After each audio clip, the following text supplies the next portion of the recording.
Hydraulic injector puller ഉപയോഗിച്ചിട്ട് Hyundai ക്രെറ്റയുടെ injector പുള്ള് ചെയ്യാൻ വേണ്ടിയുള്ള ശ്രമമാണ് ഇവിടെ നടന്നുകൊണ്ടിരിക്കുന്നത്.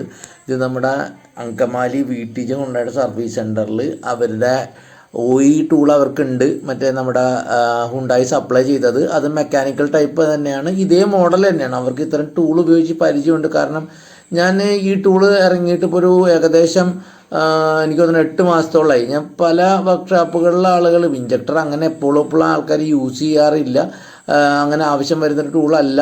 അതുകൊണ്ട് തന്നെ ഇത്തരം ഒരു ടൂളും ഇതൊരു എക്സ്പെൻസീവായിട്ടുള്ള ടൂളാണ്. അപ്പോൾ അത് വാങ്ങിക്കുന്നതിനെ പറ്റി അവർ ചിന്തിക്കുന്നുമില്ല. പിന്നെ ആൾക്കാരുടെ ഒരു ഡൗട്ട് എന്ന് പറഞ്ഞു കഴിഞ്ഞാൽ ഇതിൻ്റെ ആ സപ്പോർട്ട് ആംസ് കൊടുക്കുന്നത് നമ്മുടെ ഹെഡിൻ്റെ മുകളിലാണ്. അപ്പോൾ ആ ഹെഡ് കവർ പൊട്ടിപ്പോകുന്ന ഒരു സംശയമൊക്കെ നമ്മുടെ പല ആശാമാരും നമ്മളായിട്ട് പങ്കുവച്ചിട്ടുണ്ട്. ഇത് എവിടെ കൊള്ളിക്കുന്നൊക്കെ. അപ്പോൾ യൂട്യൂബിലൊക്കെ ഇതിൻ്റെ വീഡിയോസൊക്കെ കിടക്കുന്നുണ്ട്.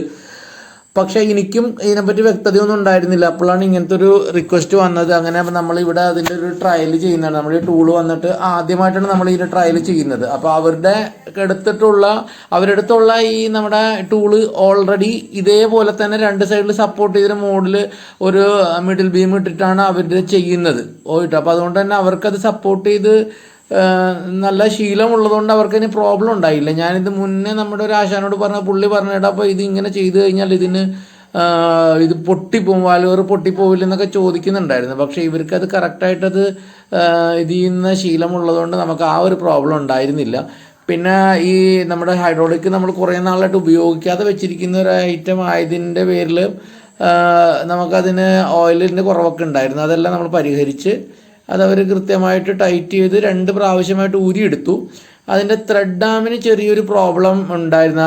നമ്മൾ ആ ഹൈഡ്രോളിക് അത് പുള്ളി ചെയ്തെടുക്കുന്ന ആ ബോൾട്ടിൻ്റെ ക്വാളിറ്റിയിൽ ഇച്ചിരി പ്രോബ്ലം ഉണ്ടായിരുന്നു. അപ്പോൾ അത് 2 പ്രാവശ്യം പുള്ളി ചെയ്തപ്പോൾ ത്രെഡ് വലിഞ്ഞു പോയി. എങ്കിലും അത് നമ്മൾ എത്തിക്കൊടുത്ത് സെറ്റ് ചെയ്ത് അത് അവർ കറക്റ്റ് ചെയ്ത ശേഷം രണ്ടാമതും ഈ പുള്ളർ ഉപയോഗിച്ച് തന്നെ ഊരി എന്നാണ് ആ ജിനേഷ് എൻ്റെ അടുത്ത് പറഞ്ഞത്. ഞാൻ ഉച്ചയ്ക്കാണ് അവിടെ ചെന്നത്. അപ്പോൾ എനിക്ക് അത് നിൽക്കാൻ സമയമില്ലാത്തതുകൊണ്ട് ഈ ടൂള് ഞാൻ അവിടെ കൊടുത്ത് ഏൽപ്പിച്ച് പോവുകയാണ് ചെയ്തത്. അപ്പോൾ അതിൻ്റെ ത്രെഡ് വലിഞ്ഞു പോയി കഴിഞ്ഞപ്പോൾ അവർ ലെയ്ത്ത് വർക്ക് ചെയ്യാൻ വേണ്ടി കൊണ്ടുപോയി. അതിന് വൈകുന്നേരം ആയപ്പോൾ അവിടെ നിന്ന് എനിക്ക് ഇൻഫർമേഷൻ അവർ തന്നു. അത് ഉപയോഗിച്ച് ഞങ്ങൾ അഴിച്ചത് ഊരി എടുത്തു എന്ന് പറഞ്ഞു. അത് പുള്ളിങ്ങൊക്കെ വളരെ ഫ്രീ ആയിരുന്നു. ആ ത്രെഡ് വലിഞ്ഞു പോയ കൊണ്ടാണ് ഇത്തിരി ലേറ്റ് ആയത്. അപ്പോൾ ഈ ടൂളിനപ്പോൾ ഈ ഒരു ഡൗട്ടിനൊരു ഇന്ന് മറുപടി കിട്ടി. കാരണം വെച്ചാൽ നമ്മളതിൻ്റെ ഹെഡ് കവറിൻ്റെ മുകളിലെ ബോൾട്ടിൻ്റെ മുകളിലാണ് നമ്മൾ ആ ലോഡ് കൊടുക്കുന്നത്. അതുകൊണ്ട് തന്നെ അതൊരു കറക്റ്റായിട്ടാണ് അത് നമ്മൾ ചെയ്യുന്നതെങ്കിൽ അതിന് വലിയ പ്രോബ്ലം ഒന്നും തന്നെ ഉണ്ടാവുന്നില്ല എന്ന് ഇന്നത്തെ ഈ ഒരു പ്രാക്ടീസ് നമുക്ക് മനസ്സിലായിട്ടുണ്ട്. ഇപ്പം നമ്മൾ ഇപ്പോൾ പല വീഡിയോസും നമ്മൾ കാണുന്നത് ഇപ്പം നമ്മുടെ മൂവാറ്റുപുഴയിലുള്ളൊരു എൻജിനീയറിംഗ് ബിൽഡേഴ്സ് അവരുടെ അടുത്തൊക്കെ അവർ വലിയ ഇതിട്ടിട്ട് കപ്പിങ് കയറിട്ട് വലിക്കുമ്പോൾ ഹാമർ ഇട്ടിട്ടാണ് അടിച്ച് ഊരിയെടുക്കുന്നത് നമ്മൾ കണ്ടിട്ടുള്ളത്. ഇതിപ്പോൾ ഇന്നിപ്പോൾ അത് ഇത് വെച്ച് നമ്മൾ ഊരിയെടുത്ത് കഴിഞ്ഞപ്പോൾ വളരെ ഈസി ആയിട്ടത് പുള്ളി ചെയ്ത് വന്നെന്നാണ് പറയണം. അവർ അതിൽ 4 ഒരു ഇഞ്ചക്ടറാണ് അവർക്ക് പോരാതിരുന്നത്. ബാക്കിയൊക്കെ അവരുടെ ടൂൾ വെച്ച് അവർ ഊരിയെടുത്ത്. ഈ ഇഞ്ചക്ടർ ഭയങ്കര ടൈറ്റ് ആയിരുന്നു എന്നാണ് അവിടുത്തെ മെക്കാനിക്സ് പറഞ്ഞത്. പക്ഷേ ഇത് നമ്മുടെ ഹൈഡ്രോളിക്കിൽ അത് പുള്ളി ചെയ്ത് കഴിഞ്ഞപ്പോഴത്തേക്ക് വളരെ എളുപ്പത്തിൽ അത് പൊങ്ങി വന്നു. പക്ഷേ അത് 2 പ്രാവശ്യം ഊരി അത് ഇതിപ്പോൾ ഇതിൻ്റെ പ്രോബ്ലം വെച്ചാൽ ഇതിൻ്റെ ട്രാവൽ ലെങ്ത് വളരെ കുറവാണ്. ഒരു ഏകദേശം ഒരു 30 mm അല്ലെങ്കിൽ 40 mm താഴെ ഇത് മാത്രമേ ഇതിൻ്റെ ഹൈഡ്രോളിക് മൂവ് കിട്ടുള്ളൂ. അത് കഴിയുമ്പോഴത്തേക്ക് അഴിച്ചിട്ട് വീണ്ടും അത് പ്രസ് ചെയ്ത് ഉള്ളിലാക്കി രണ്ടാമത് ഒന്നും കൂടി നമ്മൾ കൊളുത്തണം.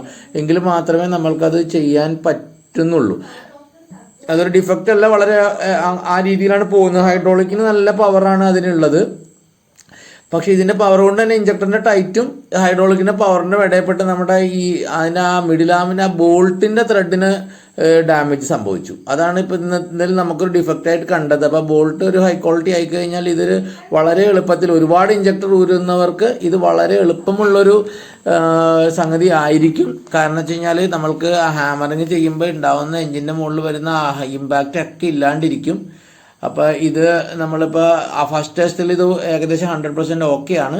നമ്മളിത് 2-3 പ്രാവശ്യം കൂടി ട്രയൽ നമ്മൾ ചെയ്യുന്നുണ്ട്. അതിനുശേഷം മാത്രമേ ഈ ടൂള് നമ്മൾ മാർക്കറ്റിലേക്ക് സപ്പോർട്ട് ചെയ്യാവുന്നതാണോ അല്ലെങ്കിൽ നമ്മൾ അതിനൊരു മാർക്ക് ഇടുള്ളൂ. നിലവിൽ ഇന്നത്തെ അനുഭവത്തിൽ നിന്ന് നമുക്കത് വളരെ നല്ലതായിട്ടാണ് നമുക്ക് ഫീൽ ചെയ്തത്. കാരണം വളരെ ഈസി ആയിട്ട് അത് പൊങ്ങി പോരുന്നതായിട്ട് കണ്ടു.